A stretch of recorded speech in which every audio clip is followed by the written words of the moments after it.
Bueno, Guillermo, muy bien, muchas gracias. A continuación, invitamos a los ponentes aquí al escenario y al público para que alisten sus preguntas. Este par de expertos que muy bien nos presentaron ese panorama poblacional, demográfico y de ocupación del territorio por medio de ciudades, villas, parroquias, pueblos de indios y feligreses. Muy bien. Tenemos una pregunta allá, otra pregunta acá, van dos. ¿Quién me ayuda con el micrófono?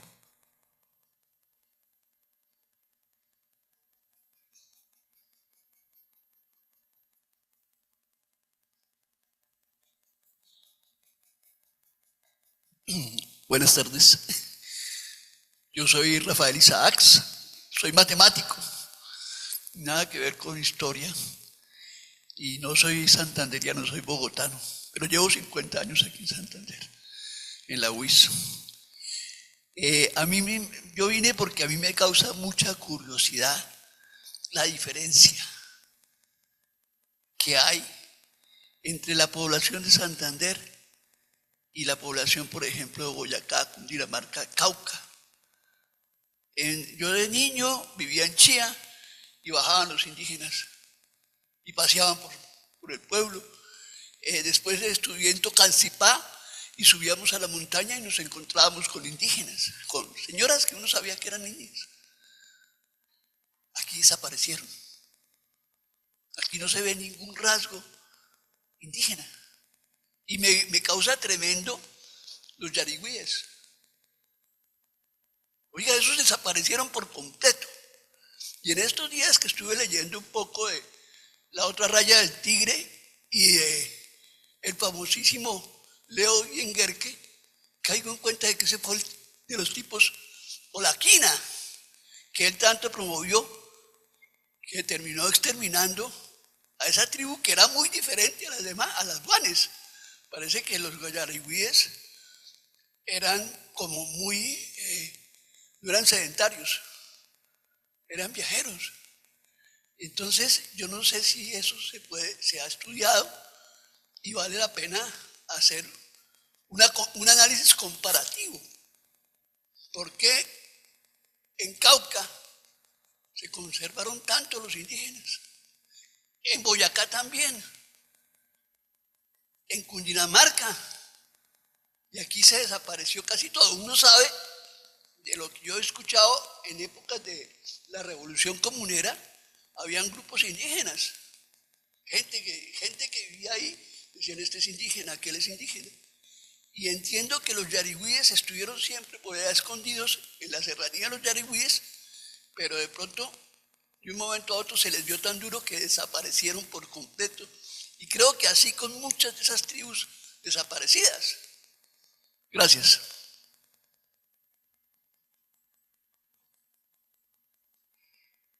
Una pregunta, o bueno, dos para Guillermo. Una es que a través de los nacimientos y de funciones o de los matrimonios podemos conocer un poco de las migraciones, incluso a corta distancia, ¿no? Una movilidad interna, regional. No lo mencionaste mucho, pero sé que tienes los datos, nos podrías comentar un poco sobre qué tan dinámica era la población en términos de distancia, con los datos que sabemos hasta el momento, esas migraciones de pueblo a pueblo o incluso de regiones más alejadas. Y la segunda, no sé si en los datos que recabaste de San Gil, Socorro, Barichara, se ha trabajado para la Nueva España las familias pluriétnicas. Y a pesar que hablamos de una región bastante mestiza, muchas veces sí, a veces se distinguen pues, esclavos, libres, mulatos, indígenas, etcétera. Entonces no sé si te has encontrado o los datos permiten hablar un poco de familias pluriétnicas o no.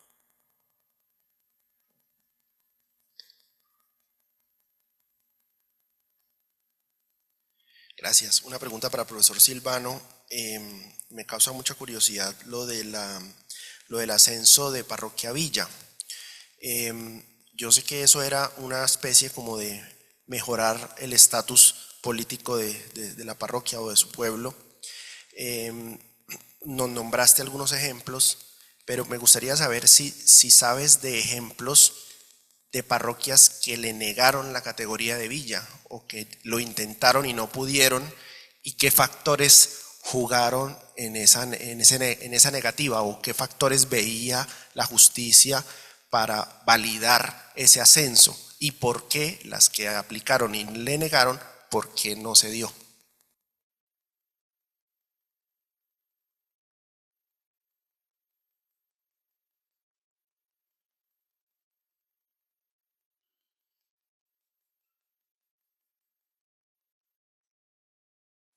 Hola, buenas tardes. Yo tengo dos preguntas. La primera va dirigida al doctor Pavón y es que si por favor podría explicar a detalle cómo era el funcionamiento de las parroquias, sobre todo en términos de organización social, si había una articulación de población india y españoles o cómo era esa dinámica también cuando surgen, etcétera. Y para los dos quería preguntarles, por favor, si pueden explicar el uso de archivos, sobre todo de municipios, ¿no? De los que ahorita reposan en las casas de la cultura. Yo he llegado a ver que, por ejemplo, en Charalá hay documentos tempranos, bueno, relativamente tempranos del siglo XVIII, etcétera, partidas de bautizo y demás. ¿Ustedes han consultado ese tipo de fuentes? ¿Consideran que son pertinentes para pues, los trabajos que ustedes hacen? Muchas gracias.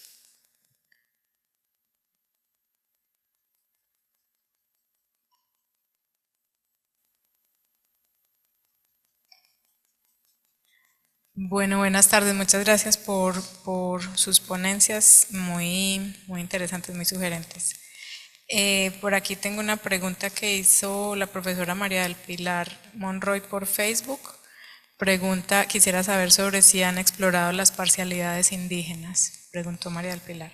Y yo quería preguntarle al profesor Silvano sobre las imágenes que nos mostró, que es como una cartilla, una historieta, que nos cuente en qué contexto pues la realizó y pues qué tan funcional le ha sido para esa tarea didáctica que usted nos dice que ha querido emprender.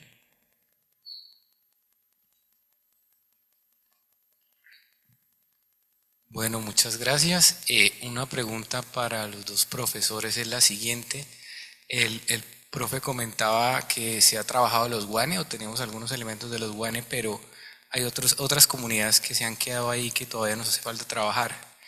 Mi pregunta sería, para poder construir una historia de los motilones, ¿qué dificultades hay, qué retos hay, y cuál podría ser la apuesta para poder incluir o generar un relato que dé cuenta de los motilones desde estos encuentros hasta el presente?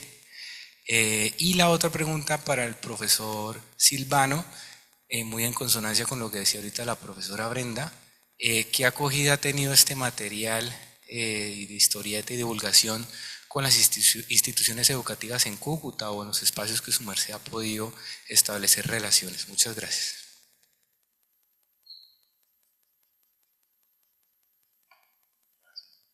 Sí, buenas tardes. Bueno, primero que todo agradecerles al profesor Silvano Pavón y al profesor Yache por su charla. Me parece muy valioso. Tengo varias inquietudes. Una para el profesor Silvano, porque veo que aparece Ocaña dentro de la conformación, digámoslo así, jurisdiccional que usted estaba explicando. Entonces, al hilo de la discusión de esta mañana sobre cómo entender los límites y, digamos así, cómo se fue configurando la región geohistórica, como se planteaba esta mañana, quiero preguntarle por qué en la existencia de colocar la región de Ocaña, hasta donde tengo entendido, está dentro de la jurisdicción de Santa Marta y estuvo un tiempo vinculado a Monpós, después ya en la República. Entonces, eso es como una pregunta en cuanto a por qué colocarla en ese contexto. Y también quería destacar de la intervención de Guillermo, no tanto una pregunta, pero sí con esa serie de preguntas que nos lanza sobre vacíos, digámoslo así, que tenemos para abordar una historia demográfica. Un poco si nos pudieses, digamos, animar, comentar un poco más sobre ese aspecto, y lo digo porque hay muchos estudiantes aquí que eventualmente pues, podrían interesarse por ese tema. Por ejemplo, una historia del siglo XIX y del siglo XX que nos dé cuenta más exacta de qué ha pasado, por ejemplo, con los yariguíes. Es decir, que cuando llegó el petróleo se desaparecen, pues básicamente no es una explicación, es cerrar la investigación donde empieza. Ese es, digamos así, el comentario que hago. Y bueno, muy contento porque creo que de cara a lo que estamos haciendo aquí, los estudiantes pues tienen un panorama muy amplio en cuanto a fuentes, métodos y, digamos, cómo se contextualizan para cada periodo. Gracias. Y finalmente yo también tengo una pregunta para los dos. En el caso de las fuentes primarias, los archivos notariales, Guillermo mencionaba que este tipo de fuentes también son muy útiles para hacer demografía histórica. Quisiera que nos ilustrara un poquito más al respecto, ¿sí? Cómo preguntarle a ese tipo de documentación que es muy diversa, que tenemos la fortuna los santanderianos de poseer unos archivos notariales de la época colonial. Como bien lo decía Guillermo, está mucho por hacer. Y también la pregunta con relación a Silvano, el poblamiento, la jurisdicción, la ocupación del territorio, cómo se puede estudiar a partir de los archivos notariales.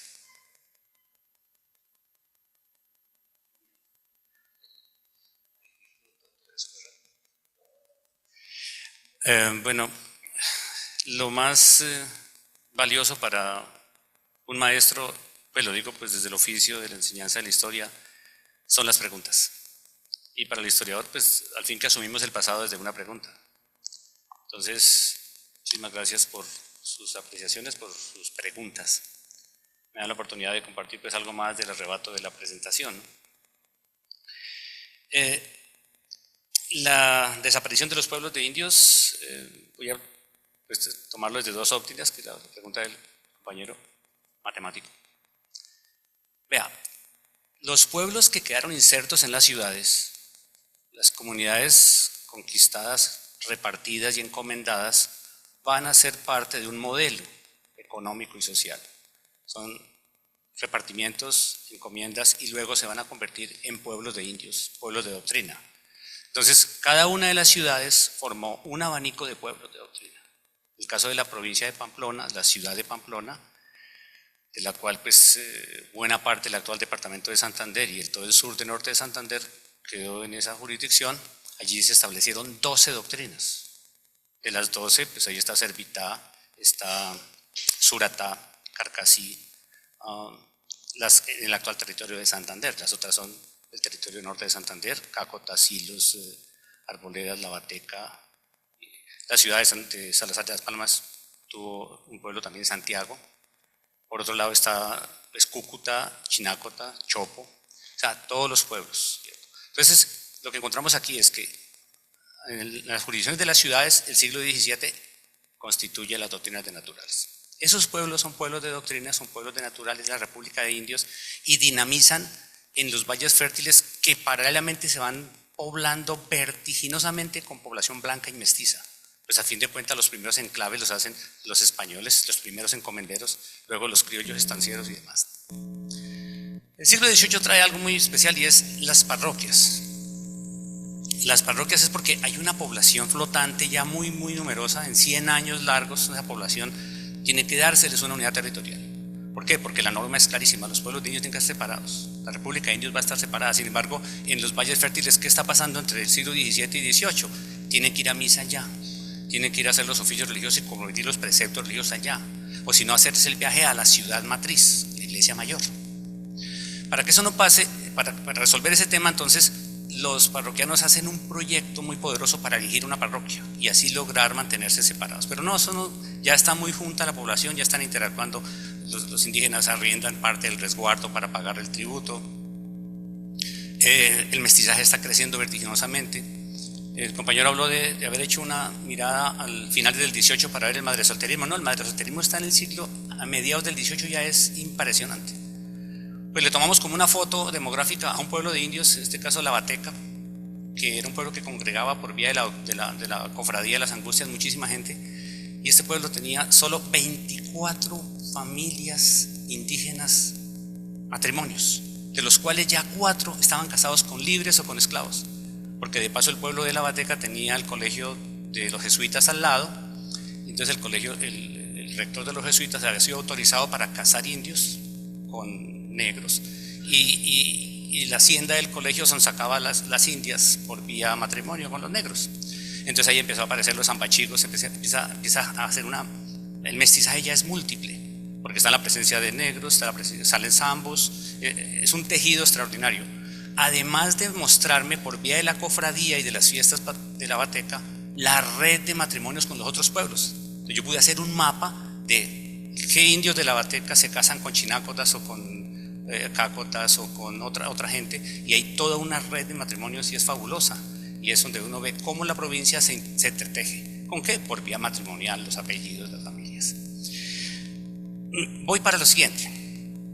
Terminando el sistema hispánico, con el advenimiento de la República pasa algo extraordinario, y es que hay que aplicar la ley de igualación, y la ley de igualación que viene del Congreso de la Villa del Rosario de 1821, los pueblos de indios tienen que ser eliminados. ¿Por qué? Porque el proyecto es: vamos a constituir una nación de ciudadanos y tienen que eliminarse las castas. Y para eso, ¿qué hacen? De un solo plumazo, Santander elimina a los pueblos de indios. Pues si usted quiere, le preguntan, ¿quién eliminó los pueblos de indios? Santander, el Ejecutivo de la República. ¿Por qué? Porque ya los convierte en ¿qué? Los convierte en distritos parroquiales, las parroquias en distritos parroquiales, las ciudades en cabecera de cantón, las villas en cabecera de cantón o las ciudades o de provincia, y así. Entonces, el día, por cierto, fue un 22 de febrero de 1822, en algunos pueblos fue el 28, bueno, el mes de febrero se usó más o menos, es el tiempo récord ahí, y usted ve que ese día se dio la orden. El último bautismo registrado dice: en el pueblo de Chinácota, febrero 28 de 1822. En la página siguiente dice: en la parroquia San Luis Gonzaga de Chinácota, San Juan Bautista de Chinácota. Es decir, por obra y gracia del Estado, un día desaparecen los indios y al otro día ya son parroquia. ¿Sí? Por eso las nuevas municipalidades, los distritos parroquiales, que han igualado las categorías viejas, igualan ciudades, villas y doctrinas para convertirlos en distritos parroquiales, y aparece el ordenamiento territorial decimonónico. Ahí desaparecen los indios, total, porque se les desaparece su categoría. Ve, hay un ejemplo muy especial, para no alargarme, y es el pueblo de indios de Chopo. Cuando Manuel Ancesar vino en 1851, misión coreográfica, él va y dice: ¿dónde están los indios de Chopo? Que era una doctrina poderosa, que tenían 4 hatos de ganado con promedio de vacas cada una, 70 vacas, y tenían un molino para exportar harina. Y él pregunta: ¿dónde están los indios de Chopo?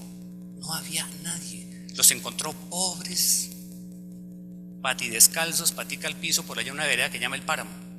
¿Por qué? Porque con las tierras del resguardo que soportaban las comunidades indígenas, con esas tierras se pagaron las pensiones de la guerra de independencia. Entonces, pues, ustedes sabrán que el siglo XIX trae una nueva casta de terratenientes y son los militares de la guerra. Entonces ahí desaparecen los pueblos de indios, de doctrina. Los indios de frontera, las naciones étnicas de frontera, como los yareguíes, que son una historia muy especial. Y ojo con esa historia, porque si bien es cierto llegaron hasta el siglo XX, la mayoría no eran indígenas ya, eran forajidos, gente que huía de todos los colores, se iban para el monte y huían, entonces tenían que ¿cómo se llaman ahora? Autopresentirse como indígenas. ¿Para qué? Para resistir y salir digamos que atracar de bandidaje en esas selvas por allá.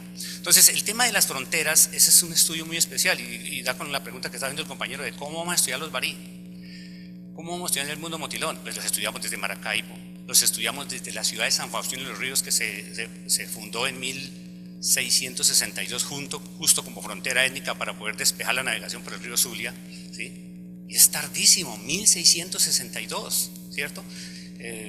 Los proyectos de navegación por el Zulia desde 1590 para arriba siempre fueron conflictivas. Entonces es una historia de las guerras indias desde Maracaibo, con el concurso de Pamplona, San Cristóbal, La Grita y demás. Y luego Salazar de las Palmas, que también tiene el oficio de garantizar la navegación por el Zulia. Por el lado de Ocaña lo mismo, y el poblamiento indígena de Ocaña que se hace para allá, o sea, las doctrinas motilonas, como el pueblo de La Palma, que hoy es Acarí, un pueblo ciertamente en el centro del Catatumbo. Bien, voy a resolver los otros rápido, para que mi compañero pueda exponer, y es el juego relacional en las parroquias. Vea, la parroquia es un laboratorio extraordinario que explica cómo fue posible Colombia mestiza. La parroquia es la que dinamiza entre el pueblo de indios y la ciudad. La parroquia son los asentamientos de blancos, mestizos, es el campesinado, es el origen del campesinado, la mayoría mestizo. Y la parroquia, como ya dije antes, necesitó una nueva categoría jurídica y necesita un nuevo poblamiento. Y una cosa que estamos haciendo es explicando el expediente de elección parroquial, porque ese expediente cuenta una geografía palmo a palmo de cada uno de los valles fértiles de este territorio. A veces despreciamos esos expedientes porque usted va y busca, el título de elección parroquial y ya. No, es que para hacer una parroquia se necesitaban 10 requisitos extraordinarios. Son escrituras, son informes, son censos, el padrón de vecinos que hay que hacerlo para justificar el sustento de la parroquia. Y ahí encuentra usted toda la dinámica. Y están listaditos todos los esclavos, los mestizos, los pardos, los zambachigos, todos, ¿cierto? Porque es una sociedad de castas. Entonces la parroquia es un laboratorio extraordinario. Los expedientes de elección parroquial, donde los vean, cópielo, porque ese expediente es fabulosísimo para poder mostrar lo más profundo de los pueblos. Bien, con respecto al mestizaje, yo estaba hablando hace un momentico de la foto que le tomamos a un pueblo de indios. Ya dije, 20 matrimonios, 24, 22, entre un pueblo y otro. De ellos ya había 3 o 4 libres o negros insertos. Y hay que ver distintos, porque como es categorizado, ahí se dice. Y luego pregunto, ¿cuántos indios, cuántos solteros? Hombres solteros, 15. Y luego madres solteras, 60. Población chusma, 340. Entonces, usted me hace la pregunta, bueno, si hay 60 madres solteras, ¿quién está preñando a todas las indias? No son los 15 chinos solteros que están ahí. No, es población mestiza que está rodeando. ¿Y todos los niños chusma qué son? Pues mestizos, de todos los colores. Entonces usted tiene una foto demográfica juiciosa de cada pueblo de indios en el siglo XVIII, mediados del siglo XVIII, porque lo hicimos en la mitad del siglo XVIII, 1746. Y esas imágenes que reporta la demografía son extraordinarias, porque las hace paralelas al surgimiento de las parroquias. Entonces usted hace un balance. ¿Cómo están constituidas las parroquias? O sea, ¿quiénes son los que proponen una parroquia? Y cómo está constituida la población de los indios. Y ahí tiene usted un mestizaje fabuloso, lo puede graficar y todo eso. Y están todas las categorías, porque ahí sí se mencionan las categorías. Bien. El ascenso de la villa a parroquia, de la parroquia a villa. Ese ejercicio es fabuloso y mírenlo, porque es que aquí en Santander tenemos uno extraordinario y es el de San Gil de la Nueva Baeza y Socorro. Las dos son parroquias muy bollantes, erigidas incluso antes de entrada del siglo XVIII, eso es de 1798 la una y la otra 96, si no estoy mal. Robinson me corrigió que días. Mire, esas parroquias poderosas ya son tan suficientes fundamentalmente en sus rentas, en lo económico, y son capaces entonces de pedir, denos nuestras propias justicias. Significa nuestro propio cabildo para constituirse en un ascenso político en parroquia, en villa. Pero eso les cuesta porque tienen que pagar las medias anatas, tienen que pagar el valor de los cargos. Lo hizo San José y el Rosario en Cúcuta, en los valles de Cúcuta. Entonces ellos hicieron una cosa muy chévere, voy a contarla rápido, y es que con el tema de los comuneros, un movimiento realista antifiscal, ¿escucharon bien? Movimiento realista antifiscal, vive el rey. Usted no es independencia cuando dice vive el rey, ¿no? Y ellos no le jugaron al proyecto comunero. Los valles de Cúcuta fueron realistas consumados. Como realistas consumados fueron los pueblos de indios. Y por eso tenemos en las estadísticas que el 95% de los pueblos de indios se la jugaron con el rey, porque el rey los protegió. Para los pueblos de indios la desgracia, el desastre fue de la independencia. Y si no, pregúntenle a los pastosos. El mismo ejército de Colombia va y los extermina por orden de Bolívar. Entonces, estas parroquias que aspiran a tener su propia autoridad, le hacen el proyecto. Y le mandan al rey el proyecto y dicen, vean, nosotros fuimos leales. Nosotros no le jugamos a la causa comunera. Así que merecemos un premio. Queremos ser Villa Independiente de Pamplona, que esa sí los acogió. Los pamploneses son traidores. Nosotros somos realistas. Y el rey le dice, papa esa, como dicen en Cúcuta. ¿Tienen lo de las medias anatas? Les escribió. Lo tenemos. Son exportadores de cacao. De hecho, los indios de Cúcuta también son exportadores de cacao, son indios ricos, por cierto, y compran esclavos y bueyes y rejas, ¿no? Eso de que los indios pobrecitos no, eran empresarios de primer nivel. Les dice, paguen las medias anatas y tienen la villa. Y los tipos llevan la plata, 8.300 pesos cada una de las villas. Y después les dicen, un funcionario vaya y dirige la villa, nombran las primeras autoridades y en plaza pública se juramentaron. En 1793 ya eran villas autónomas, independientes de Pamplona. Y eso generó una impronta política muy especial en el Valle, porque pues, en esas villas realistas por excelencia, ahí es donde aparece el tema histórico de la campaña admirable.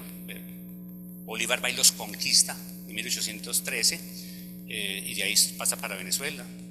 Surge el tema de la famosísima en estos días banderita del decreto de guerra-muerte, y juegan un papel político extraordinario, pues justamente en Villarosario se va a hacer el Congreso. La historia para San Gil y Socorro hay un conflicto extraordinario y ese expediente es muy poderoso. Creo que Álvaro Acevedo y César lo trabajaron en su tesis. Es muy importante porque trabaja no solamente el valor del ascenso político, sino el tema económico y demográfico a la vez. Bien, aquí para terminar, la pregunta que hizo sobre las parcialidades indígenas. Bueno, ¿qué es una parcialidad indígena? Cuando los españoles fundan las ciudades, lo hacen sobre indios ya repartidos, porque ellos primero hacen el balance de qué indígenas tienen, porque va a ser el soporte. Ellos no trabajan, ellos van a hacer su propia empresa, pero tienen que a mano de obra, y entonces ellos tienen cada uno su repartimiento que después los legalizan en un título de encomienda, es decir, el repartimiento se convierte en una encomienda, que es donde va a usufructuar directamente ya la fuerza laboral del indígena. Cada uno de esos repartimientos, que va a ser una encomienda a veces, la encomienda es un título que tiene varios repartimientos, pero cuando hubo que poblar los indígenas, entonces se juntan por parcialidades. Entonces en un solo pueblo hay que juntar varios. ¿Y por qué hubo que hacer eso? Porque si se ponía una capillita para cada pueblo de indios, tapizarían el territorio de capillas y no había curas para tanta gente. Entonces, y eso pasó. En el 1602, en la provincia de Pamplona, hubo más de 60 capillas. ¿Quién las atendía? Un cura pasaba por cada capilla una vez cada 6 meses. O sea, no había doctrina, no se estaba cumpliendo con el precepto, los indígenas seguían muriendo sin bautizo, muchos sin hablar la lengua todavía, o sea, no se estaban cristianizando. Y la orden fue, reúnalos. Y así fue como los concentraron. Y en 1623 con Villabona se logra la congregación. ¿Y cómo se hace? Por barrios, cada parcialidad un barrio. Entonces, hasta 12 parcialidades diferentes, independiente de quién era el encomendero, los ponen en los pueblos por barrios. Creo que la profesora nos mostró cómo se ocupaban cómo se formaron los barrios. Y usted cuando estudia una doctrina natural, lo primero que ver quiénes son los encomenderos, cuántas encomiendas hay y cómo los poblaron por parcialidades. Y puede hacer otra pregunta. ¿Poblaron diferentes naciones? No siempre se podían poblar. De hecho, la norma decía que no poblaran indios de diferentes naciones. Y en algunos casos les tocó, pero armaron. ¿Y quién mediaba? Un corregidor de naturales y por supuesto el cura. Entonces, esa fue la dinámica para los pueblos de indios.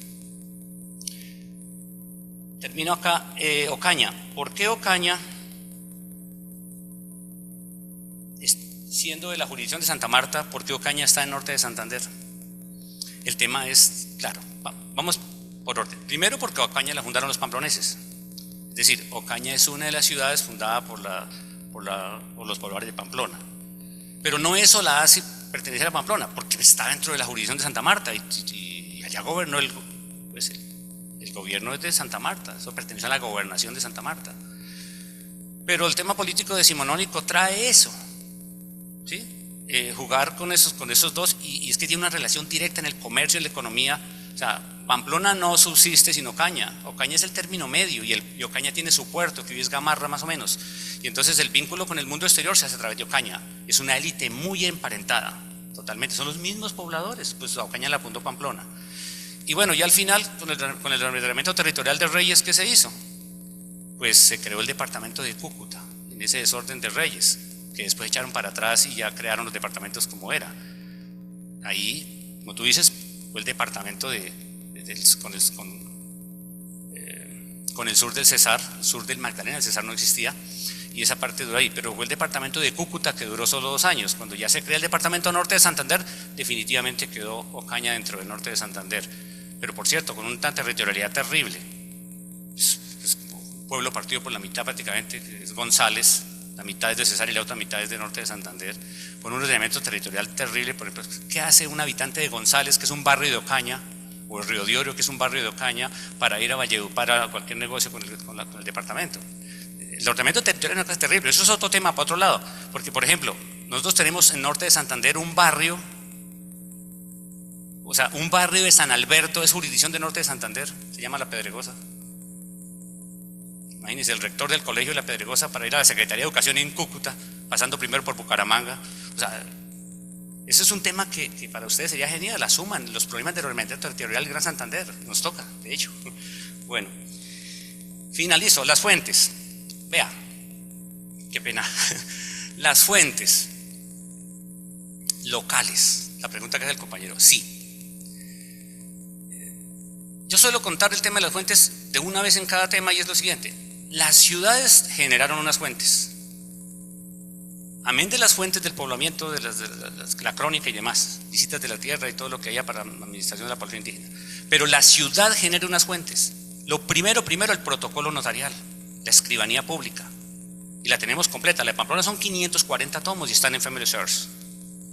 Y las villas lo mismo. La villa de San José tiene desde 1762, ya está toda Family Source, salvo los fragmenticos que le quedaron por ahí, se pierden. Las parroquias, desde que se erige la parroquia, toda está completica. Los pueblos de indios, ahí sí tenemos problemas, porque como eran de las órdenes religiosas, entonces en el siglo XVIII empezaron a expulsarlas, o la iglesia diocesana empezó a crecerse, entonces le quitaban las doctrinas. O sea, los curas regulares se hicieron más poderosos y le fueron quitando las doctrinas a los... los curas diocesanos en las vicarías y en los obispados se hicieron más poderosos y le fueron quitando las doctrinas poco a poco a los doctrineros, es decir, a los de convento. Y estos de convento se llevaron los libros. Entonces los libros están por ejemplo, los de Santo Domingo están en Santo Domingo. Entonces el archivo de Santo Domingo, y lo recomiendo, un archivo extraordinario, ya están todas las doctrinas. Aparte de unos documentos que se llevó con navajita cortando el padre Báez, un investigador muy poderoso que hubo, que escribió 18 tomos, les recomiendo esa obra, está inédita, escribió 18 tomos enormes, de más de 1000 folios cada uno, sobre historia de la iglesia, que es la historia de las comunidades, la historia de la administración, la historia de la gente. ¿Y cómo lo hizo? Tomando entre 1915 y en 1935, casi en 20 años él iba a caballo, con un pollero al hombro, y llegaba a un archivo, y como no tenía tiempo, no había fotocopiadora, no tenía teléfono, no tenía nada en esa época, ¿qué hacía? Sacaba la navaja y cortaba los expedientes que más le interesaban, y por eso toda esa documentación, ¿dónde está? En el archivo de Santo Domingo, en Bogotá. Y así mismo los demás conventos hicieron eso. Entonces hay una documentación que toca buscar en otro lado, pero hay otra que sí está ahí, la que logró registrarse en protocolos notariales de las villas o de las ciudades, porque cada villa y cada ciudad va a tener protocolos notariales de cada pueblo pequeño. En el siglo XIX es espectacular, porque usted va a un protocolo como el de San José de Cúcuta y va encontrando, esto donde San Cayetano, esto donde Santiago, esto donde tal pueblo. Entonces las ciudades fueron teniendo libros separados, ¿sí? Y después con los conflictos decimonónicos entonces van apareciendo registros civiles y demás. Este compañero tiene para la demografía todo lo que quiera, y le regalo este dato: las fuentes para la historia de la familia. Mire, una colección de dotes increíble. Las dotes matrimoniales son una fuente fabulosa. Lo otro, los testamentos, todas las testamentarias, las causas mortuorias. Entonces ahí usted encuentra reconstrucción de historia de familias y perspectiva demográfica. Ahora, ¿por qué los notariales sirven para hacer perspectiva demográfica? Porque todo se escribe. Hasta la venta de un ternero, cualquier cosa que usted saque fiado, todo se necesita registrar. Y además se registran todos los oficios, talabarteros, herreros, comerciantes. Usted abre una tienda de pulpería, tiene que registrarse. Entonces, en el sistema hispánico todo se registra.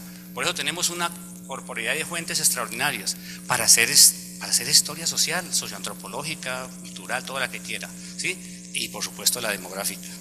Yo creo que dejo así porque ya. Bueno, No, y ella me preguntó por el libro.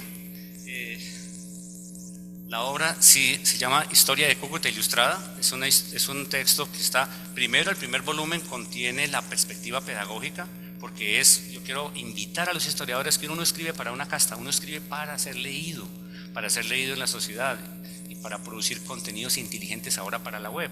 Entonces aquí hay una obra que lo que hizo fue reconstruir los 8 momentos más significativos de la historia de los valles de Cúcuta, partiendo de su pueblo de indios, la ciudad de Pamplona, el poblamiento de los valles, hasta que llega a la época del ferrocarril, ya entrando al siglo XIX con la creación del Departamento Norte de Santander, y toda se ilustró. Entonces es esas imágenes que usted vio, pero va tipo viñeta y todo, pero tiene de fondo toda la documentación. Tiene cada uno de los 8 capítulos tiene una biblioteca de fondo en PDF y tiene la postura didáctica, crítica, constructiva para que el maestro asuma el tema. Incluso viene una guía para el maestro, porque ¿cuál es el proyecto? Que tenemos que impactar la educación, tenemos que impactar la enseñanza de la historia, ¿sí? Porque los historiadores no somos una casta única, tenemos que escribir ¿para qué? Para la gente, para fortalecer la espiritualidad colectiva de los pueblos, para que los pueblos sepan su historia. Entonces, esa es un poco la invitación que yo les traigo, que escribimos para la gente y escribimos en forma comprensiva, con un punto final, escribimos sin taras ideológicas, porque la historia no es para hacer proselitismo, es para contar el pasado, ¿vale?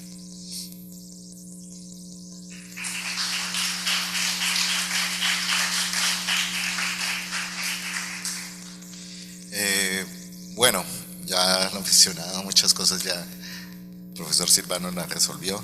Esa es una de las preguntas que, por ejemplo, respecto a la extinción de los indígenas, hay un estudio de Manuel Lucena Salmoral de hace rato en donde mostraba que precisamente es falsa la creencia que los guanes se hubieran extinguido, ¿sí? Estaban los apellidos y todavía pervivían, ¿sí? Tiene que ver más con la cuestión del mestizaje, ¿sí? Principalmente. Como lo mencionábamos, pues los pueblos de indios muchas veces fueron más ideales. Por ejemplo, una de las cosas que se cuentan es que en esta zona de acá, pues la ciudad era Vélez, pero a los veleños les daba pereza quedarse allá, entonces se quedaban por acá, se quedaban con los pueblos de indios y terminaron conviviendo con las indias y además pues todas las personas anexas que traían. Entonces el mestizaje pues fue muy temprano y fue muy intenso. Las estadísticas vitales sí efectivamente alcanzan a mostrar migración, y habían migración y eran muy intensas principalmente con los pueblos vecinos. Entonces Bucaramanga se casaban con gente de Piedecuesta, de Girón, ¿sí? Con los alrededores, San Gil por ejemplo con Pinchote, con Socorro, incluso hasta con Zapatoca. Por ese lado se comunicaban la carretera que está pavimentando, ¿sí? De Zapatoca a Barichara. Entonces el radio de extensión era, digámoslo así, siempre abundante, y hay parroquias en las cuales incluso se puede llegar hasta el 10% de matrimonios con personas que no eran de ahí. Entonces la población no era que estuviera quieta, ¿sí? Sí hay familias pluriétnicas, ¿sí? Lo que pasa es que eso se encuentra principalmente muchas veces en los censos, y uno se da cuenta que está casado el negro, incluso esclavo, con algún libre, ¿sí? O un indio con un negro, o un indio con una persona que se autodenomina blanca, ¿sí? O de varios colores, pero como les digo, pues eso se nota principalmente en los censos, no tanto en las partidas parroquiales para el caso de Santander.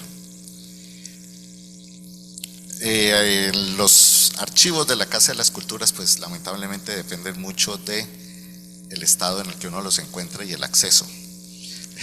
Robinson no me deja mentir, por ejemplo el archivo notarial de San Gil, no sé, hace unos años era un desastre, se encontraba en el primer piso al lado del baño, y uno iba a visitarlo y uno podía ir 3, 4 veces a la semana y el encargado no estaba. Entonces era toda una odisea.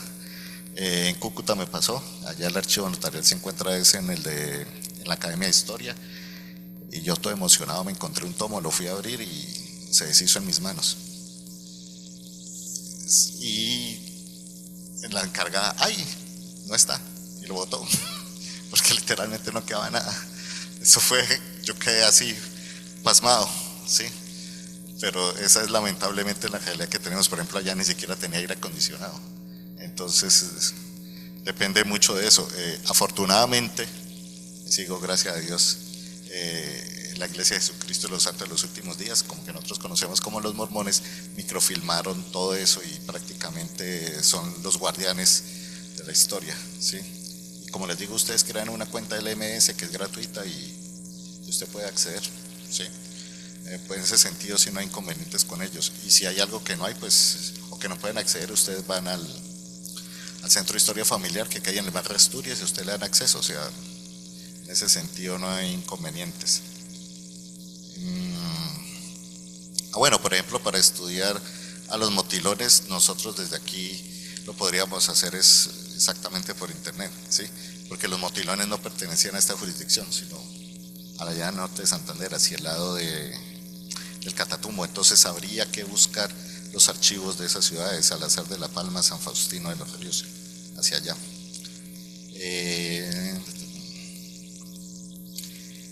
No he estudiado particularmente las parcialidades indígenas en tiempos de colonia, pero sí sé que se puede hacer, ¿sí? Sí, ahí están las fuentes. El problema es que hacen falta manos. Ahí, las visitas de la tierra son la clave para eso, pero también hay otras fuentes como son los censos, los informes, los pleitos y demás. Mire, hay una parte de las preguntas que no alcancé a responder y es los intentos de algunas parroquias en convertirse en villa que no alcanzaron. Y fue algo muy chistoso porque yo no debería ser chistoso, sino anecdótico, y es que en la postrimería del sistema hispánico muchas lo quisieron. Hicieron esfuerzos extraordinarios, Bucaramanga mismo lo hizo, San Laureano quería hacer villa y luego se la devolvieron. O sea, unas lo lograron en términos del modelo de Estado hispánico, que operó más o menos hasta 1812, que se mantuvieron los gobiernos españoles más. Después viene el problema de las repúblicas fallidas. Después se recupera de nuevo el imperio con la venida de Murillo, se restaura el virreinato y algunas alcanzaron. Pero mire, esa es una mirada que estuvimos dando con cierto juicio para mirar cuáles de las parroquias intentaron ser villa, les dieron originalmente el título y luego lo echaron para atrás. ¿Cuántas le pidieron villa ya a la República? Y una cantidad de parroquias importantes le pidieron a la República que los convirtiera en villa y les dieron la villa, pero ya en el ámbito republicano para poder ejercer como cabeceras de cantón en el ordenamiento territorial de primero, ¿sí? Las que no alcanzaron, incluso tengo comunidades que no alcanzaron a elegirse como parroquias, estaban listas allá los expedientes tanto en el archivo metropolitano de Santa Fe, que es donde finalmente se aprueba la parroquia, que es donde se examina. Hay un funcionario del Estado, digo yo, pero del arzobispado, que es el provisor general, y el provisor general revisa que el expediente esté impecablemente llevado, las escrituras, los padrones, todo lo que se necesitaba, como ya dije, son mínimo 10 requisitos, y él estaba listo para que el obispo dijera, listo, la parroquia es válida, ¿cierto? Para que pasara la audiencia, porque es la audiencia, el presidente de la audiencia, el virrey, el que crea las parroquias. Recuerden que las municipalidades son del Estado, las parroquias no las fundan los particulares, las funda el Estado. Los pueblos de indios los hace ¿quién? ¿Quién los puebla? Pues un funcionario del Estado, el de más alto rango, el visitador que viene, Villabona en este caso. Entonces, hay una contradicción con los mitos fundacionales y ustedes se pueden divertir cuando vayan a los pueblos. Hay un pueblo, con esto termino, es una anécdota como para quitarles un poquito el aburrimiento. Hay un pueblo que se llama Santiago, en la jurisdicción de la antigua ciudad de Salazar de las Palmas. Y ese pueblo tiene una historia súper poderosa. Y uno va y pregunta, bueno, ¿cuál es la historia?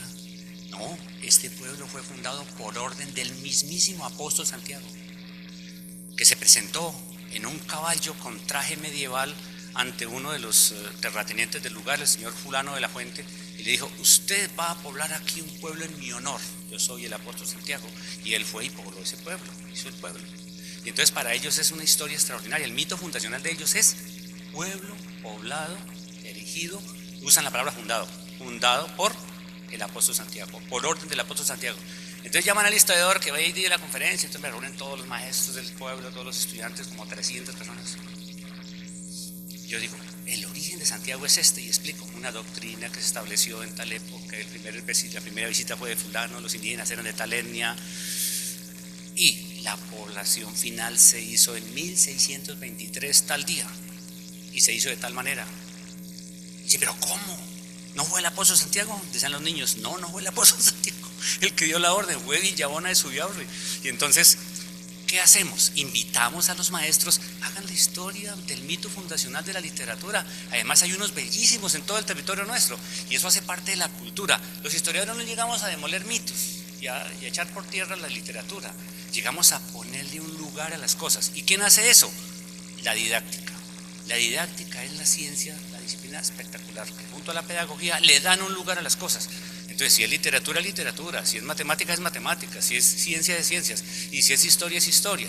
Y ahí sí, Leonardo, la misma didáctica le da lugar al discurso de la historia, al discurso de la antropología, al discurso del arqueólogo y al discurso del etnógrafo y el etnólogo. Es decir, o la historia como tal. ¿Eso cómo se llama? Diálogo interdisciplinar. Y nos toca en lo pedagógico, ¿para qué?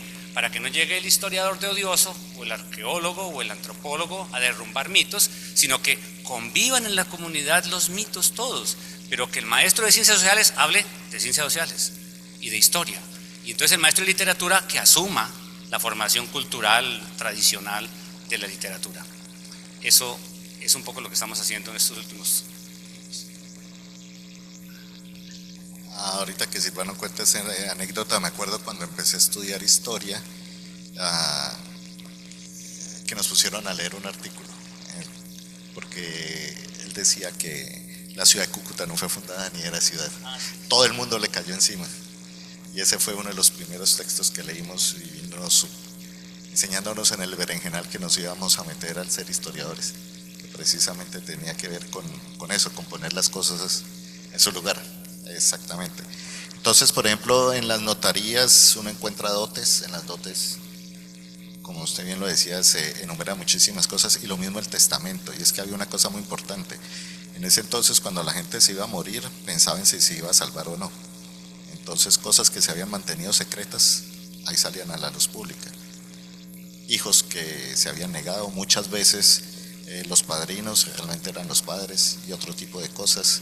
Muchos pecados, se hacían inventarios, es decir, salían muchísimas cosas a la luz. Para usted poder casarse y poder obtener una dispensa, usted tenía que hacer su árbol genealógico. Entonces, ahí hay muchas cuestiones pues que son muy importantes de explorar. Y como lo decía el profesor Alfonso, esta es una beta que es muy rica, que es muy grande, y lo que le decía, nos hacen falta muchísimas manos, fuentes hay, ¿sí?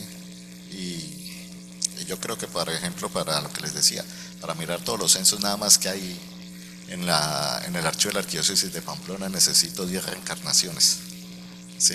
Entonces hay mucho, y es una cuestión que es verdaderamente fascinante. Eso puede llevar a cuestiones que conectan con las mentalidades, con lo económico, con lo social. Por ejemplo, hay una tesis de Santiago Mendieta, si la memoria no me falla, donde habla precisamente de los crímenes contra la familia, y todo eso tiene que ver a partir pues de los matrimonios, ¿sí? Muchas gracias. La tesis de Jorge Augusto Gamboa y el trabajo de Adriana sobre crédito también.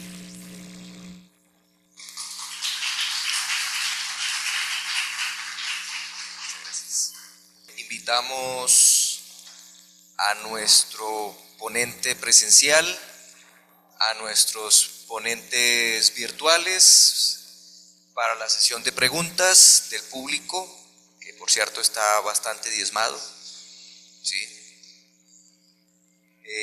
Por acá Julián ya tiene preguntas para nuestros dos ponentes virtuales. Gracias, Robinson. Bueno, no, felicitar a Juan Sebastián porque está haciendo una exploración no solo de los comuneros de Santander, sino los variados levantamientos del nuevo Reino de Granada. Ya ha tenido, bueno, hemos conversado sobre información nueva que está reinterpretando. Yo quería hacerle una pregunta y es, en el panorama de esas rebeliones o de los distintos alzamientos, ¿qué sería lo distintivo del alzamiento de Santander o de la zona nororiental, aparte de la dimensión? Aparte de, al parecer, el levantamiento más grande, ¿y cuál sería lo distintivo entre lo patricio y lo plebeyo en la rebelión? No ya después de la rebelión, que toman tal vez comportamientos distintos, pero en el alzamiento, ¿qué sería lo distintivo entre los patricios y los plebeyos? Y para Joan, muy interesante atender a la dirección general, que no se ha revisado mucho. Creo que todavía necesitamos historias de cómo se va extendiendo esa red fiscal o red de rentas, y precisamente un poco preguntarle acerca de cómo se va estableciendo los distintos estancos o rentas, un poco un panorama hacia esta región que estaría adentro, por lo que vi, bueno, algunas cosas que he mirado en la administración de Santa Fe, pero digamos que ya en las provincias de Vélez, San Gil, Socorro, cómo empieza o cómo se va extendiendo esa red de rentas, sean arrendadas o sean luego administraciones. También tengo una pregunta, espero que el público también se anime. Bueno, para Sebastián nos presentaba que las noticias de la rebelión en el Perú también llegaron a estas tierras. Bueno, hay dos preguntas. ¿Cómo llegaban esas noticias? ¿Sí? Y si llegaban noticias de la independencia de las colonias británicas en Norteamérica, que son un proceso más o menos que está sucediendo a la par con lo que acontecía en los reinos ultramarinos hispánicos, estas rebeliones. Si llegaron esas noticias, cómo llegaron, qué tipo de fuentes se puede seguir este tipo de información, ¿sí? Y dejémoslo hasta ahí, ¿sí? ¿Alguien del público, por favor? Silvano, profesor.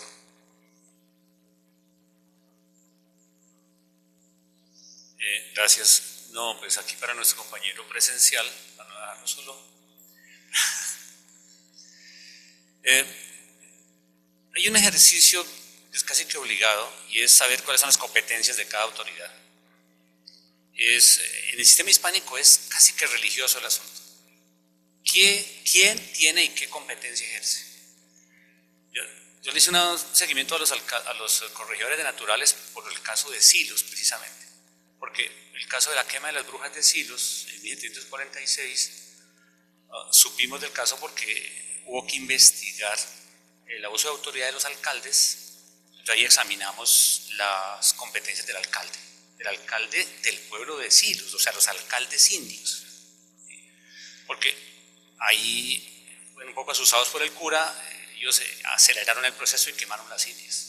Mataron a abuela, madre e hija, acusadas de brujería, hechicería y encantamiento. En realidad eran herbolarias. Entonces, ese ejercicio permite mirar las competencias. Entonces, ¿quién conoce ese caso?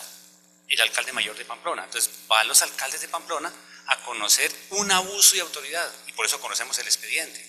Entonces, ahí nos permite mirar hasta dónde llegaban las competencias del corregidor de naturales, y el corregidor de naturales no se mete con blancos en realidad, por tal vez porque el Cabildo de Pamplona tiene unas particularidades. El Cabildo de Pamplona es muy fuerte, y entonces hay un grupo alcaldes pedaños que ya están haciendo la labor del trabajo para administración de los conflictos y demás, incluso para la fe pública, en los valles fértiles. Es decir, los valles ya tienen alcaldes, las parroquias que se van erigiendo ya tienen alcalde. Pero el corregidor de naturales, entre otras cosas, no está en Pamplona, no despacha desde Pamplona, él despacha desde el pueblo de Servitá, que queda aquí en Santander, al lado del Cerrito actualmente. Entonces, y se llamó precisamente corregimiento de Servitá, y él administra todos los demás pueblos. Y la misión de él es soportar la protección de los resguardos, soportar la protección de los indígenas, administrar un poco a ellos y ver sus conflictos con tierras y demás. Supimos que en Silos no estuvo presente, llegó a los 6 días. ¿Sí? Y ahí en el expediente uno puede ver que le están haciendo cargo. ¿Usted por qué no estaba? Era su deber estar en Silos, cuando se planteó el caso. Y él dice, no, ni que me avisaron. ¿Sí? Se ejerció el poder ahí. Bueno. Entonces, no veo el corregidor de naturales, el compañero tiene otra idea y eso me gusta mucho ver entonces otros casos, que no veo el corregidor de naturales comprometido con problemas de autoridad de blancos. Para eso va el del Cabildo. Y el alcalde de la Santa Hermandad, que se encarga de la moral pública, encontrar los enamorados furtivos en las calles y mandarlos para casa. Todos tienen funciones distintas. ¿Sí? Entonces, esa partecita me gustaría que él diga, bueno, ¿cuál fue el caso que él encuentra en cuanto a desborde de competencias de los corregidores de naturales? Recuerde, el corregidor de naturales protege las comunidades indígenas. Es el oficial del rey encargado, como fue el gran fiscal Francisco Antonio Moreno y Escandón, que es el más sobresaliente. Su misión era proteger a los indígenas. Y protegieron los indígenas, les protegieron sus tierras. Eso dicen los pleitos, que son N pleitos en el archivo. De cómo es que se protege a los indígenas de sus tierras. ¿De quién los protegen? Pues del abuso de los terratenientes, del abuso de los criollos y de aquel que, como decían las abuelas, quien tiene más saliva come más harina. ¿Sí? Y porque también los indígenas iban de los resguardos arrendando las tierras y poco a poco las tierras se las ocuparon y se las sacaron. ¿Cierto? Entonces había que protegerlos. ¿Por qué creen ustedes que el 95% de los indígenas se fueron con el rey? Por la causa del rey. Se hicieron matar por la causa del rey, ya en las luchas independentistas. Porque tiene una razón orgánica desde todos los tiempos. El rey los protegió. ¿Sí? Bueno, con respecto a los compañeros, Sebastián, ambos, es el tema de...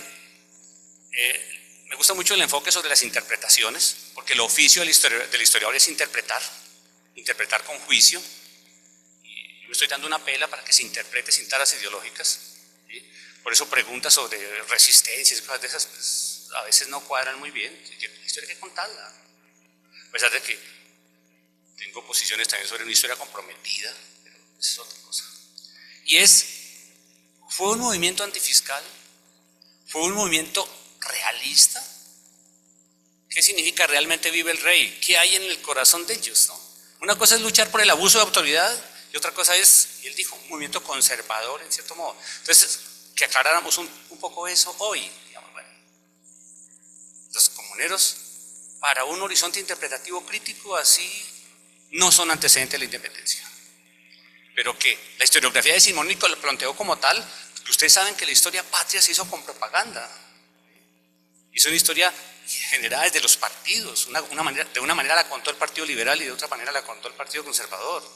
Y se hizo vehemencial, se hizo heroica y se necesitaba sustentar. Entonces, esa perspectiva de revisión que ellos hacen me parece genial porque pongamos las cosas en qué términos, ¿no?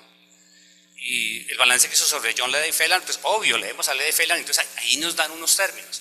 Pero ellos hoy, ¿cómo están interpretando o cómo sugieren que se interprete para lo que algunos de nosotros, los historiadores ya mayores, creemos un movimiento realista antifiscal? ¿Sí? Ya lo otro es adornar y ponerle lugares o tal vez, no sé, sobredimensionar lo que algunos documentos dicen, ¿no? El tema es interpretación. A ver, creo que estamos sobre el tiempo, pero yo sí quisiera también saludar a los que están lejos, felicitarlos por lo que han dicho y preguntar lo siguiente. Tengo la voz muy afónica, me excusarán. Para Juan Sebastián Macías, los movimientos de la segunda parte del siglo XVIII, sé que los has estudiado prácticamente en toda la América Española.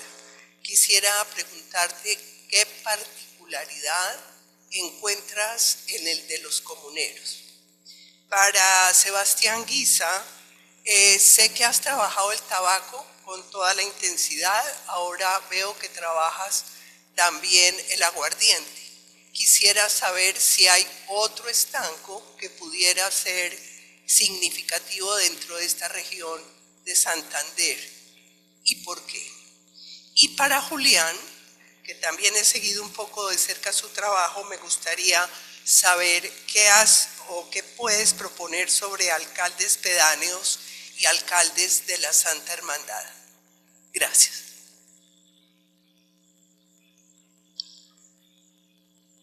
Buenas tardes para todos. Pues de entrada felicitar a los tres ponentes por sus exposiciones tan sumamente interesantes.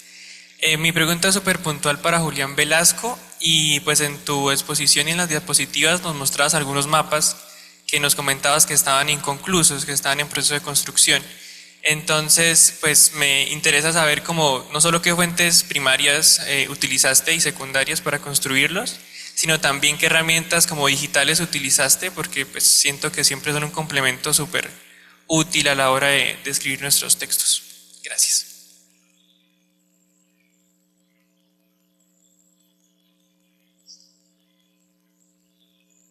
Bueno, no sé cómo empezamos.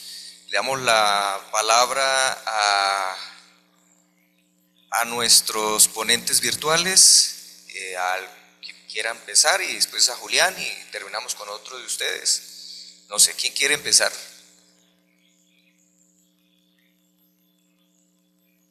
En orden, Juan. Listo, ¿no? Muchas gracias por las preguntas y observaciones. Entonces voy a empezar respondiendo la pregunta que me hizo Julián y cómo uno puede establecer esa división entre plebeyo y patricio. Y lo cierto pues es que a finales del siglo XVIII, en esta época que estudio, esas divisiones se complejizan muchísimo más, ¿no? Ya no hay una sociedad así completamente estamental como la imaginamos, sino que hay muchos puntos medios. Y algo que es muy interesante, por ejemplo, para el caso del Socorro, es que hay un clan familiar que es el clan Ardila, que se vuelve muy importante, y estas personas son descritas en las fuentes como un clan que está cumpliendo un rol intermedio, ¿no? O sea, es decir, uno de los miembros del clan, Mateo de Ardila, es el escribano del Socorro, una persona pues letrada, sabe leer y escribir, ocupa una posición en el cabildo, pero sus hermanos y sus primos también se dedican al comercio de tierras, algunos son carniceros, y digamos en su rol como parte del abastecimiento de la carne, este sector que uno podría describir como intermedio, ¿no? Que no está inserto en los circuitos familiares o económicos de las élites, pero que tampoco pues está como al nivel de un cultivador, de un artesano, vienen a jugar un rol muy importante ahí como mediadores entre personas como Galán, por ejemplo, y personas como Bermeo, que ocupan ya un papel ahí más prominente en la población. Respecto a la otra pregunta que me hacían sobre la circulación de información, yo creo que eso es algo que no se ha estudiado lo suficientemente todavía. Yo creo que hay que atender a un fenómeno muy interesante que está ocurriendo acá, que es la reforma postal. Eso lo han estudiado muy bien otros colegas, pero digamos aquí la información, digamos yo no argumentaría que se vuelve más, no sé, experiencial, digámoslo de alguna manera. O sea, la gente siempre de alguna forma ha estado informada, pero digamos que se regulariza un poco más los tiempos en los cuales la gente recibe estas noticias. Entonces se abren estafetas, ¿no? En diferentes poblaciones donde antes no existían. Y esta información básicamente está viniendo por el correo. Entonces está este caso muy interesante en los documentos en que a Manuel García Olano, que es el administrador de correos de Santa Fe, le hacen un juicio y lo acusan de estar compartiendo información que no debe. Entonces, pues describen cómo él está recibiendo cartas de Cartagena, está recibiendo cartas de Quito, y cuando las personas van a la oficina de correos a reclamar sus cartas, pues él les mete dentro de las cartas papeles, ¿no? que tienen información de Tupac Amaru. Discute cómo él invita gente a la parte de atrás de la oficina y empieza a hablar con ellos sobre Tupac Amaru.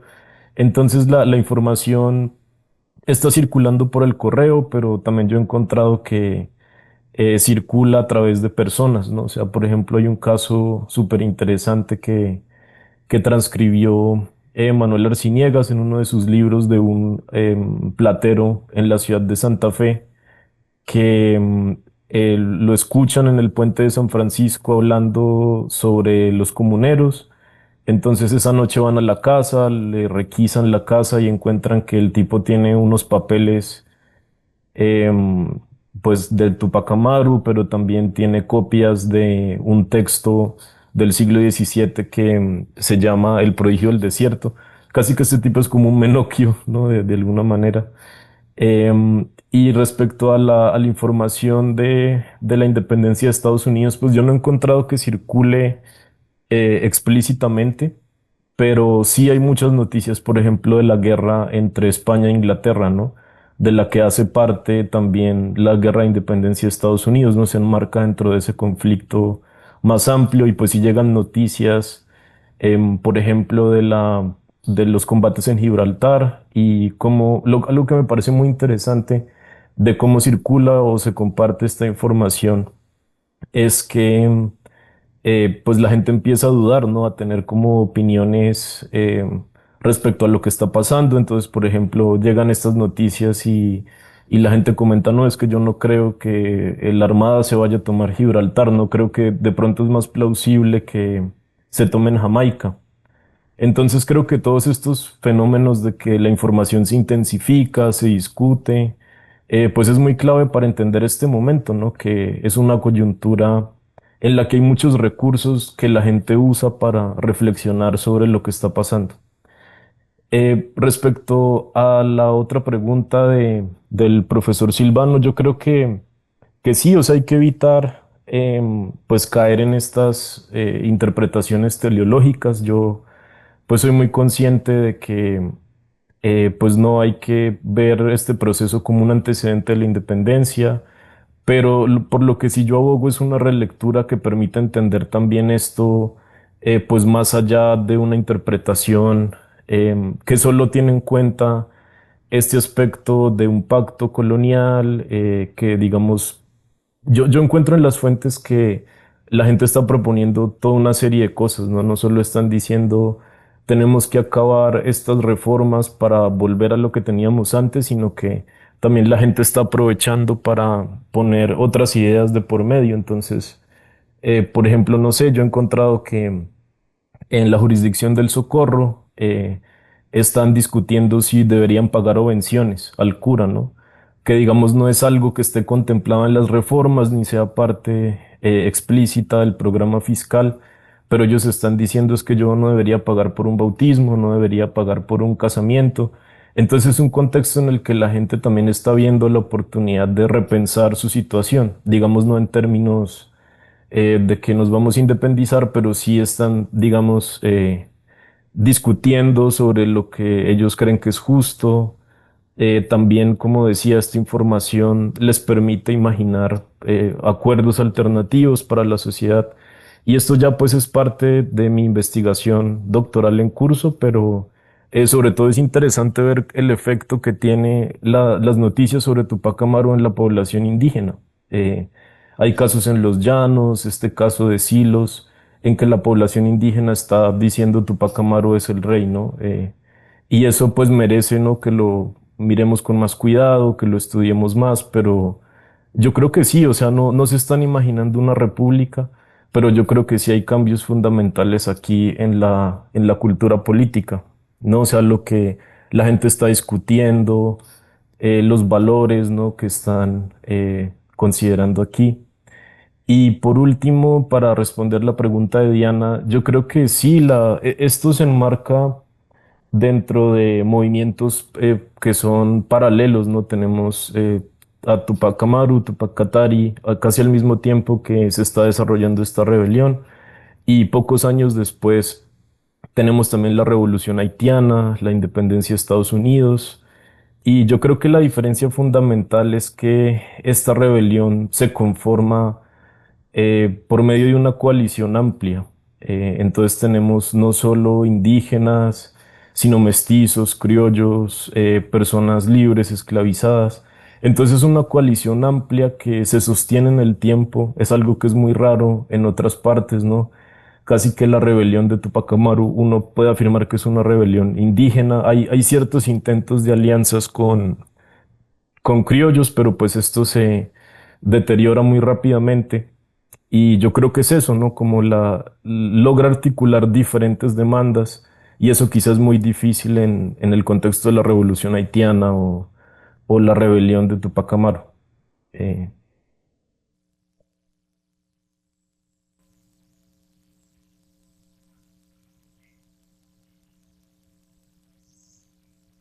Bueno, le damos la palabra al profesor Julián Velasco. Muchas gracias por las preguntas. Bueno, enlazando un poco con lo que decía Juan Sebastián, un pequeño comentario. También no hay que olvidar que hay comerciantes del socorro en Santa Fe, que hay unos enlaces, bueno, Acevedo y Gómez es un gran ejemplo, ¿no? Hay vínculos también comerciales, sociales con Santa Fe que de pronto también iluminan un poco sobre esa circulación de noticias muy, muy interesante. La cuestión de los mapas, las fuentes, los mapas, yo hago alianza con colega Mauricio Arango que maneja ArcGIS, ¿no? Que es un programa muy, muy bueno, muy complejo, que yo no manejo, pero él sí maneja muy bien. Entonces ahí hay como esa alianza con él, que también es historiador, pero tiene esa habilidad técnica. Y las fuentes, yo me baso mucho en los fragmentos, en algunas partes de las investigaciones de Armando Martínez y Amado Guerrero, pero todas estas delimitaciones o intentos de delimitaciones y sus discusiones están siempre que se fragmenta un territorio, siempre está la investigación o la discusión de hasta dónde van a llegar los límites, ¿no? Entonces Vélez y San Gil se pelean a finales del siglo XVII y hay toda una inspección y ahí vienen todas las descripciones geográficas que muy bien apuntó el profesor Silvano, tiene una información geográfica, social, económica muy rica. Entonces ahí están todas las delimitaciones. Luego San Gil en la pelea con el Socorro, luego en las divisiones de los corregimientos. Entonces son en esos expedientes de las poblaciones que muchos están en el fondo de poblaciones de Santander. Entonces ahí uno podría encontrar la información mucho más amplia, aunque siempre hay muchas discusiones, ¿no? De que si va por acá, y se decide finalmente en dónde va. La clave, como yo apuntaba, de la competencia o de las jurisdicciones me parece la más iluminadora, pero eso siempre está, o estuvo, igual todavía hoy en día el derecho es objeto de interpretación, ¿no? Entonces, que si siendo alcalde ordinario, ¿qué hago y hasta dónde va? Pero hay un nuevo cargo que no está muy bien definida su competencia, o lo que cree que es su competencia, ¿no? El derecho es lo que los actores históricos creen que es el derecho, ¿no? Lo que confían y cómo actúan. Entonces ahí vienen todas estas peleas de jurisdicción. En el caso de los corregidores de indios, diferentes al corregidor de españoles o el de Tunja, lo que sucede en el caso de Vélez es que Vélez, no sé si en el 16, pero a inicios del 17, igual que San Gil a inicios del 18, quienes recogen los tributos son sus alcaldes ordinarios, ¿no? Porque no hay más, no hay corregidor de indios ahí, entonces ellos tienen como esa potestad o se les da ese cargo adicional. Todos los alcaldes ordinarios de San Gil desde su elección en Villa tienen alcalde ordinario de primer voto, corregidor de naturales y juez de cobranzas reales, o sea, tienen 3 cargos. Entonces no es que los corregidores de indios se metan en cuestiones de blancos, sino que los alcaldes ordinarios tienen esa competencia y luego les ponen un cargo nombrado desde Santa Fe, y ahí es donde viene el conflicto, viene la pelea, que claro, los alcaldes y el cabildo va a decir, no nos quite los tributos, o la administración del tributo, que pues ahí hay negociaciones y bueno, todo lo que se puede hacer a partir de eso. Entonces más en ese sentido, y en San Gil en el siglo XVIII, y no recuerdo si en Vélez, va a haber un corregidor teniente de corregidor de Tunja, que va a recoger los tributos. Y es algo que falta explorar, sobre todo para el siglo XVII, que no conozco muy bien, pero hay un par de casos donde el cabildo veleño pide eso, que no les quiten el cobro de tributos.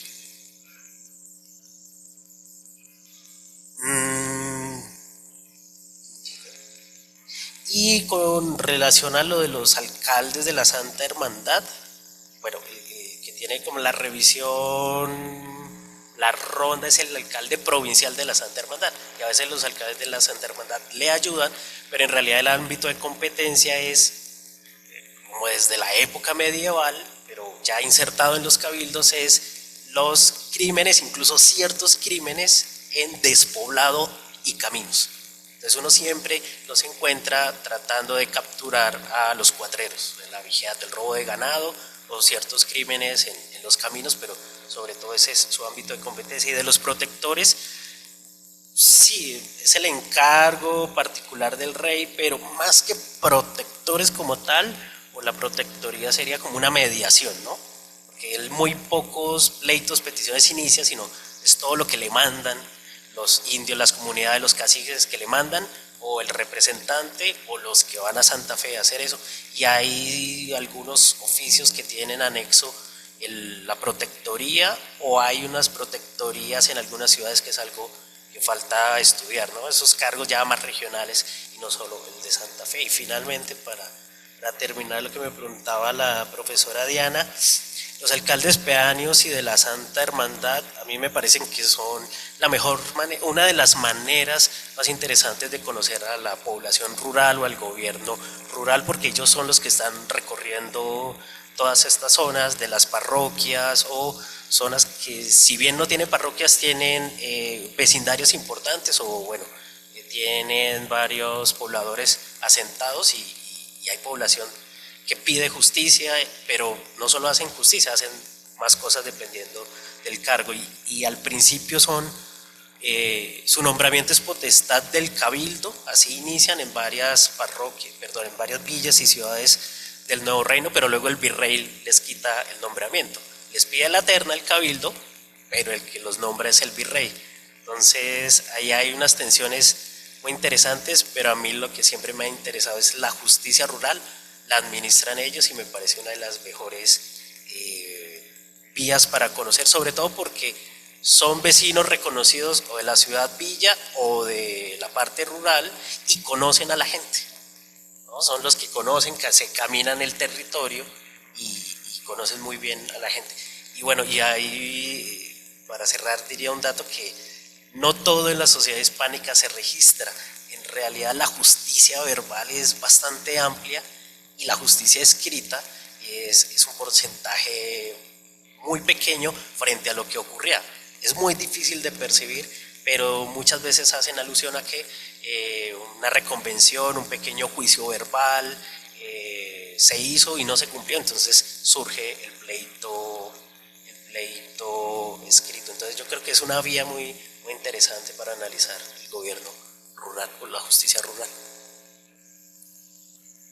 Bueno, Julián, muchas gracias. Y Joan. Bien, bueno, muchas gracias por las preguntas. Igual esta sección siempre permite hablar un poco más calmado y en pausa que teniendo el papelito de faltan 5 minutos, ¿no? Empiezo por la pregunta de la profesora Diana. Pues bueno, el estanco de la sal creo que es uno de los de mayor importancia en la región, ¿no? Las salinas de Zipaquirá, Nemocón, Tausa. Y bueno, se me viene a la cabeza también la investigación que ha hecho Ramiro Sánchez Coral sobre este estanco. Aún así tenemos otros, ¿no? Naipe, pólvora, papel sellado, azogues, etcétera. En algún momento sí quiero abordar como las rentas estancadas en su conjunto. Habrá que ver en qué momento se hace eso. Pero básicamente el criterio que he aplicado ahora, intentando estudiar la de aguardientes, es el meramente recaudatorio, ¿no? No les mostré por cuestiones de ajustar la presentación al tiempo, pero si estos mismos estados generales están para las cajas y el Tribunal de Cuentas de Santa Fe. Y cuando uno agarra el estado, el tabaco y el aguardiente está generando el 35-40% del recaudo del Nuevo Reino de Granada a finales del periodo. Entonces, básicamente estamos hacia una de las arterias fiscales más importantes. Preguntaban sobre el movimiento, los comuneros y cómo se va estableciendo el estanco del tabaco en la región. Y con esto, pues también quiero ligar ambas inquietudes porque yo sí estoy muy afín a que los comuneros, antes que nada, eran un movimiento de resistencia fiscal. En el 2019, Joaquín Pinto Bernal publicó un libro que se llama Reformar y Resistir, ¿no? Y ahí detalla muy bien cómo los comuneros se rebelan pues, a un gobierno más ejecutivo de la Real Hacienda, la implementación de nuevos recaudos, la modificación de los porcentajes que se cobraban, la instauración de la administración directa de varias rentas, en fin. Si uno quiere ver sobre qué se estaban quejando los comuneros, las capitulaciones de Zipaquirá y cada uno de sus puntos es fundamental, ¿no? La cuestión indígena, la cuestión eclesiástica, en fin, hay todo, pero si quisiese echarme al agua, diría yo que la causa del estallido de la revuelta comunera es el estanco del tabaco. Y les voy a explicar por qué.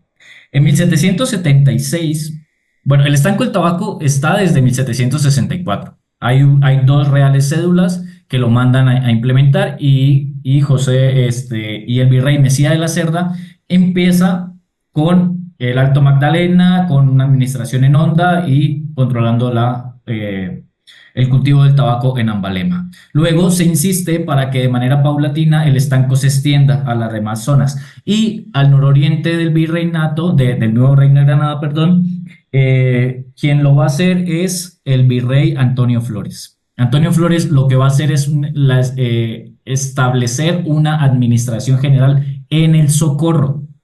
Y justamente, ya lo mencionaba Juan Sebastián, el encargado de eso es Manuel García Olano.